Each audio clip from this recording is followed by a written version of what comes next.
Right. It's them young ones that's coming. Yeah. That'll do what you want. Yeah. Ain't nobody gonna tell me I'm independent. I pay my bills. Right. I pay the cost to be the boss. You the boss by yourself for that. But I just wished of all things, like I said, hey, they did what they felt they needed to do, and I'm at peace with that. But I just wish, guys, this thing could have waited until Monday. Just saying, it's a crazy time. You can't afford not to like black people. You don't like black people enough, you could become one yourself. I'm not the only black man with a bunch of mud. So Katt Williams just went in on Shannon Sharpe after ESPN dropped him. And trust me, he's not sugarcoating a thing. Katt is basically saying it's hard to feel sorry for Shannon because after all that unsee wisdom he was out here dishing to everybody else, he fell for the oldest trap in the game. In case you missed it, ESPN decided to cut all ties with Shannon. And this came right after he settled a jaw-dropping $50 million lawsuit with OnlyFans model Gabriella Zuniga. The timing, a little too perfect. But here's the real kicker. Katt had already tried to warn him. He sat there across from Shannon on Club Shay Shay, looked him dead in the eye, and told him that messing with certain women could get him tangled up in a mess he couldn't buy his way out of. I think white women are as great as any other women. But I'm not gonna act like I'm not scared of them. I have a reason to be scared. You could be Kang the Conqueror, and they could take your rabbit ass down in 2 weekends. And then Monique stepped in too, basically giving Shannon that tough love dating advice only she can deliver. I'm grateful I'm not 56 and trying. What you trying to say? What you trying to say? I'm looking right at you. I know you looking at me. I ain't backing down. You better take your old ass and get somebody to love you. Damn. You better take your old ass and get somebody to love you, she said, and she meant it. But Shannon, he ignored all the red flags, all the advice, and now look at him. Job gone, reputation hit, pockets lighter, and scrambling to clean up a mess he could have avoided. And now, just to put the final nail in the coffin, ESPN cut him loose. Let's be honest, any serious network is now gonna think twice before signing a guy whose biggest headline isn't his sports takes, but an SA lawsuit settlement. And Katt Williams, oh, he's out here basically saying, told you so. Sources close to Shannon claim Katt's got zero sympathy for him. Why? Because Unc literally had it all. Money, fame, opportunities, and still managed to fumble it by making one reckless move after another. One insider even spilled that Katt didn't warn Shannon about white women just for laughs. He already knew Shannon was tangled up with this young OnlyFans model long before the lawsuit even went public.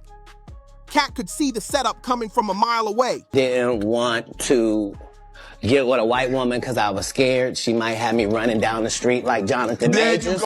Come on, Katt. Not because I didn't like white women. I think white women are as great as any other women. But I'm not gonna act like I'm not scared of them. I have a reason to be scared. You could be Kang the Conqueror, and they could take your rabbit ass down in 2 weekends. And that's the truth of the matter. So I stayed away from that. You see Jonathan Majors, what he went through, Marvel dropped him as soon as the conviction came out. And you were telling the Hey, you saw that black woman come get his charge cut in half?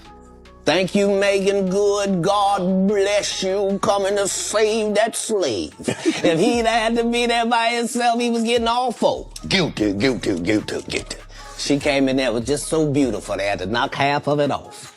Bless his heart. And that's the thing. Katt might deliver it like a joke, but he's rarely wrong. Shannon had a roadmap out of trouble, but he refused to follow it.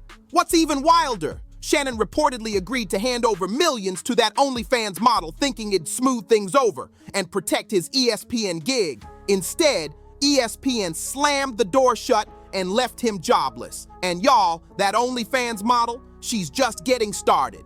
Well, the plot twist came fast. Just 24 hours after the settlement news exploded, Gabriella hopped on Instagram to drop her own bombshell. She's retiring from OnlyFans. Her post read, "Today I have decided to retire from OnlyFans. Thank you for the incredible support you've shown me for the past few years. This community has given me a life I could never have imagined. I'll still be active on social media and have several new projects in the works that I can't wait to share. I'm truly excited for this next chapter."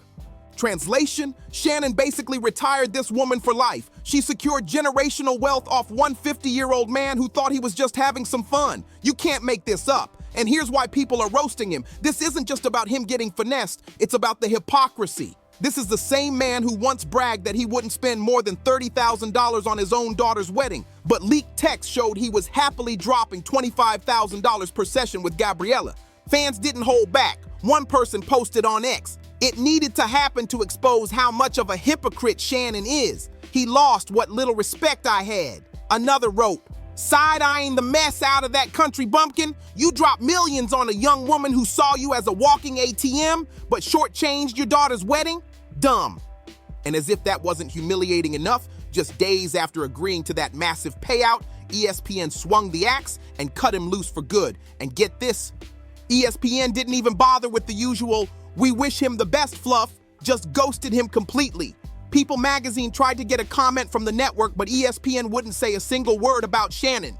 As for Shannon himself, he finally broke his silence on July 30th during the Nightcap podcast. He claimed he was at peace with their decision, but then admitted he begged ESPN to hold off announcing his firing until after his older brother Shannon Sharpe was inducted into the Pro Football Hall of Fame. Shannon said he even apologized to Sterling because he knew his mess. This lawsuit and the firing would completely overshadow his brother's big moment. But ESPN and Disney, they didn't care, and his request got ignored without a second thought. Get started. Obviously, I'm sure everybody's heard the news by now that I will not be returning to ESPN.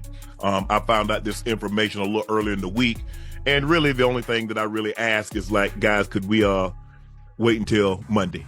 My brother's going into the Pro Football Hall of Fame. I really wanted to be about him, and I wanted to be about my family. I know this coming out will overshadow everything that he's worked his entire life for.